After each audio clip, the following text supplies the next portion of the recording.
Hello students, तो चलिए आज हम लोग शुरुआत करते हैं क्लास 9 के एक्सरसाइज 5.1 के क्वेश्चन नंबर 3 का, जो कि है consider two postulates given below. तो इस क्वेश्चन में सबसे पहले हम लोगों को क्या बोला गया है कि नीचे हम लोगों को दो पोस्टुलेट दिए गए हैं जिसको हम लोगों को पढ़ना है और समझना है। तो इसके अंदर जो पहला पोस्टुलेट है वो क्या है, तो given any two distinct points A and B there exist the third point C which is in between A and B. तो इसमें क्या बोल रहा है कि दो अलग अलग पॉइंट है ए और बी, और ए और बी जो पॉइंट है उसके बीच में एक थर्ड पॉइंट सी जरूर एग्जिस्ट करता होगा। ये हम लोगों को शो करना है या कंसीडर करके बताना है कि क्या ये करेक्ट है या नहीं।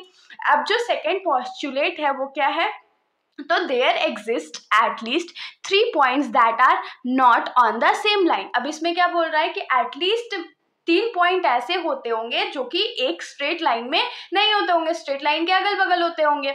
अब इसमें क्या बोल रहा है कि do this postulate contain any undefined terms, are this postulate consistent, do they follow from Euclid's postulate explain. तो इसमें क्या बोल रहा है कि ये जो दो पोस्टुलेट्स हम लोगों को गिवन है, क्या इनमें कोई अनडिफाइंड टर्म है जिसके बारे में हम लोग नहीं जानते हैं, और क्या ये जो पोस्टुलेट्स है वो कंसिस्टेंट है तो क्यों है, और क्या ये जो यूक्लिड का गिवन पोस्टुलेट्स था उसको फॉलो करता है, नहीं करता है तो क्यों नहीं करता है। तो चलिए हम लोग इसका आंसर लिख लेते हैं। इसमें सबसे पहले तो हम लोग यही लिखेंगे कि इस चीज को कंसीडर करने के लिए कि ये पोस्टुलेट जो है वो कंसिस्टेंट है या नहीं है, उसके लिए हम लोगों को यूक्लिड का एक्सियोम पढ़ना पड़ेगा। तो we will consider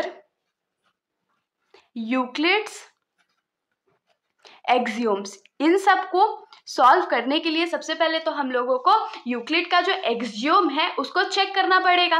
ठीक है, होप्स इतना आप लोगों को समझ में आया होगा। तो आप देखिए इसमें क्या बोला था पहला क्वेश्चन कि क्या इन दोनों पोस्टुलेट में कोई अनडिफाइंड टर्म है, तो हाँ ऑफ कोर्स है। क्या है, तो हम लोगों को पता नहीं है पॉइंट क्या होता है, हम लोग को ये भी नहीं बताया गया है कि लाइन क्या होता है। तो हम लोग यहाँ पर क्या लिख सकते हैं कि yes these postulates contain undefined terms such as, कौन कौन से टर्म्स मैंने बताया जो डिफाइंड नहीं है यहाँ पर, तो such as point and line. तो इन दोनों के बारे में हम लोगों को कोई भी इंफॉर्मेशन नहीं गया है, तो इसीलिए ये हमारा जो है वो अनडिफाइंड टर्म हो गया।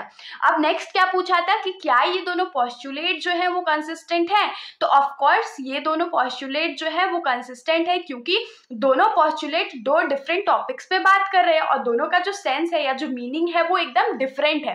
तो हम लोग यहाँ पर ये भी लिखेंगे कि दीज टू पोस्टुलेट्स, या पोस्टुलेट्स मान लीजिए या स्टेटमेंट्स, आर कंसिस्टेंट। और क्यों कंसिस्टेंट है, तो because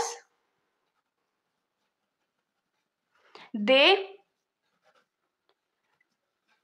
talk about two different situations and has two different meanings. दोनों सिचुएशन का अलग अलग मीनिंग है, इसीलिए ये जो स्टेटमेंट हम लोगों को गिवन है वो कंसिस्टेंट है। अब जो लास्ट क्वेश्चन हम लोगों को पूछा गया था वो क्या था कि क्या ये जो पोस्टुलेट हम लोगों को गिवन है दोनों, वो यूक्लिड के पोस्टुलेट को फॉलो करते हैं। तो आपने अपने बुक में यूक्लिड का पोस्टुलेट पढ़ा होगा, तो उसमें ऐसा कोई भी स्टेटमेंट तो मेंशन नहीं था। तो ये जो स्टेटमेंट्स गिवन है वो यूक्लिड के पोस्टुलेट को फॉलो नहीं करते हैं। लेकिन जब आप लोग अपने बुक के एक्सियोम्स पढ़िएगा, यूक्लिड का जो एक्सियोम है, तो इनमें से एक जो है वो एक्सियोम को फॉलो करता है। तो हम लोग यहाँ पर क्या लिखेंगे, these statements do not follow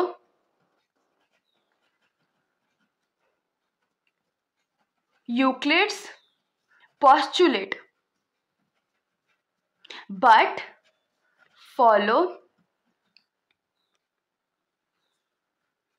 Euclid's axiom. किसको फॉलो कर रहा है, तो यूक्लिड का एक्सियोम। और कौन से एक्सियोम को फॉलो कर रहा है, तो हमारा एक्सियोम था कि given any two points a unique line that passes through them. तो इसमें हम लोगों को इस एक्सियोम में क्या बोला गया था कि अगर कोई भी 2 पॉइंट गिवन है तो वहां से हमेशा एक यूनिक लाइन जो है वो जरूर पास करेगा। होप सो इतना आप लोगों को समझ में आया होगा। यूनिक लाइन यहाँ पर है, लाइन मैं लिखना भूल गई थी, तो ये वाला जो एक्सियोम है वो फॉलो यहाँ पर हो रहा है। तो होप सो कि आप लोगों को ये समझ में आया होगा। अगर आप लोगों को कोई भी डाउट हो तो आप लोग कमेंट सेक्शन में पूछ सकते हो, वरना अगर आप लोगों को वीडियो अच्छी लगी तो वीडियो को लाइक कर दीजिएगा और मेरे चैनल को बिना सब्सक्राइब किए कहीं मत जाइएगा। Thank you.